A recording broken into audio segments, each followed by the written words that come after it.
Assalamualaikum warahmatullahi wabarakatuh. Alhamdulillah, wassalatu wassalamu ala rasulillah wa ala alihi wa ashabihi wa mawalah. Ikhwani wa akhwati fillah, azanillahu wa iyyakum. Bersyukur kita kepada Allah Subhanahu wa taala dengan nikmat, kudrat dan iradat Allah Subhanahu wa taala. Pada hari ini kembali kita dipertemukan oleh Allah Subhanahu wa taala dalam kajian kita yang berkait tentang tazkiyatun nufus, bagaimana kiat-kiat di dalam mensucikan jiwa.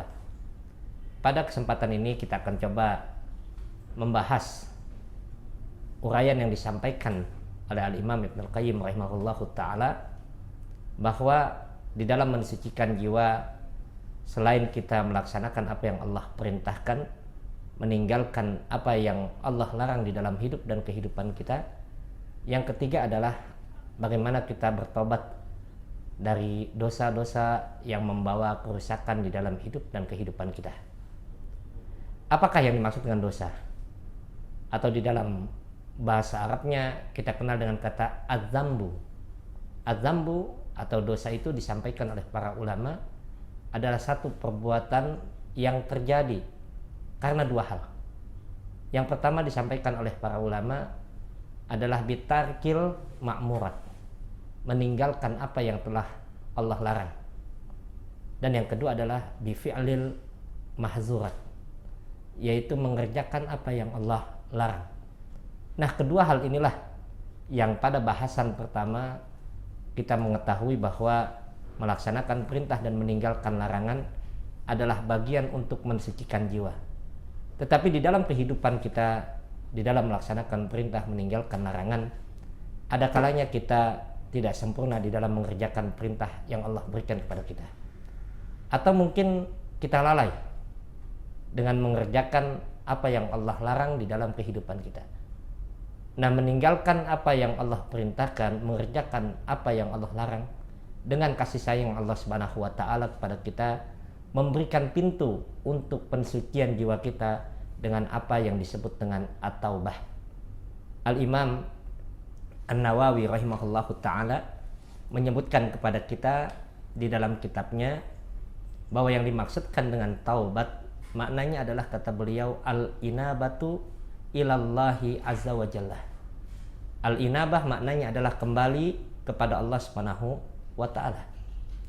Bahkan beliau menyebutkan kepada kita bahwa kemaksiatan, perbuatan dosa, meninggalkan apa yang Allah perintahkan, mengerjakan yang apa yang Allah larang dalam kehidupan kita, yang mengakibatkan dosa dan kemaksiatan itu ada pada diri kita, akan mudah bagi Allah Subhanahu wa taala untuk memberikan pensucian jiwa dengan taubat kita, kembali kita kepada Allah Subhanahu wa taala.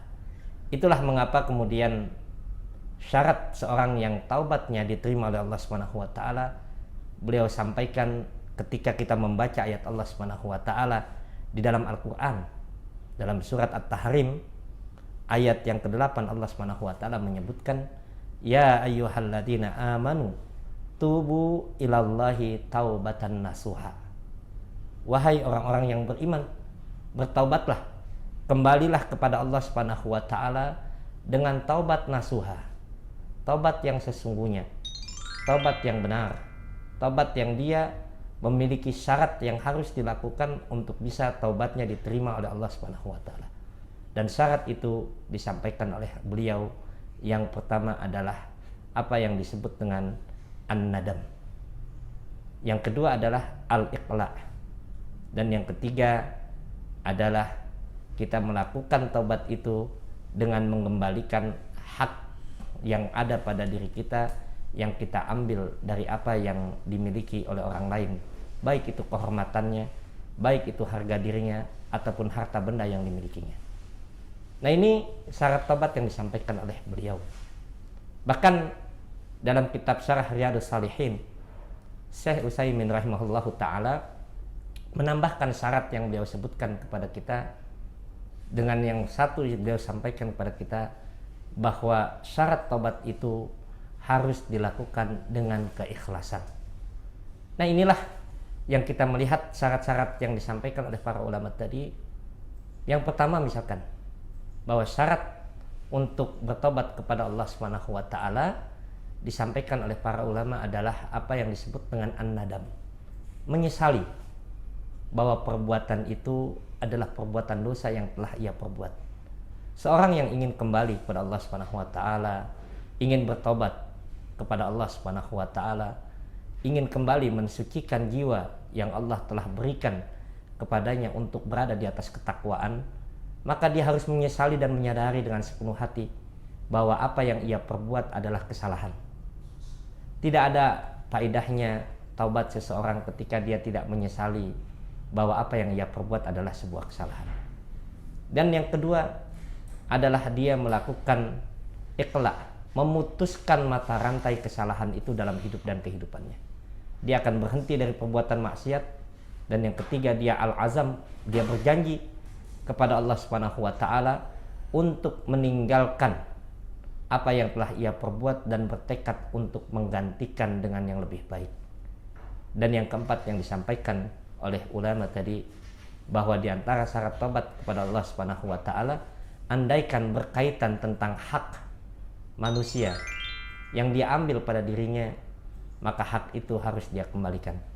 Kalaulah harta yang ia ambil dari perbuatan dosa dan maksiat yang ia perbuat, maka harta itu harus dia kembalikan. Kalaulah kehormatan, harga diri orang yang dia ambil dari perbuatan maksiat yang ia lakukan, maka hakul adami itu harus dia kembalikan dengan menyanjung dan memuji orang tersebut di dalam kehidupannya. Satu lagi yang disampaikan oleh Syekh Utsaimin untuk melengkapi apa yang disampaikan oleh seorang ulama tadi yang kita kenal dengan kalimatnya, apa yang disebut oleh beliau, bahwa seluruh amalan-amalan taubat itu tidak akan memiliki faidah kalau tidak dilakukan dengan keikhlasan. Karena sungguh keikhlasan itu adalah syarat sebuah ibadah diterima di sisi Allah Subhanahu wa taala. Ikhwani wa akhwati fil azanillahu wa yakum. Inilah rangkaian dari kalimat Allah Subhanahu wa taala yang berkaitan dengan taubat, dari firman Allah Subhanahu wa taala yang memerintahkan kita untuk mensucikan jiwa, yang menunjukkan kepada kita bahwa mensucikan jiwa adalah sebuah upaya yang sangat penting bagi kita untuk dilakukan di dalam kehidupan kita.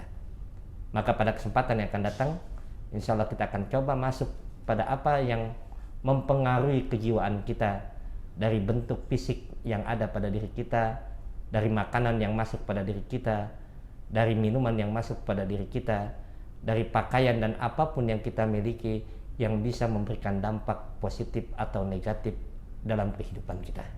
Mudah-mudahan Allah Subhanahu wa taala memberikan taufik kepada kita sekalian. Hadanallahu wa iyyakum ajmain. Wassalamualaikum warahmatullahi wabarakatuh.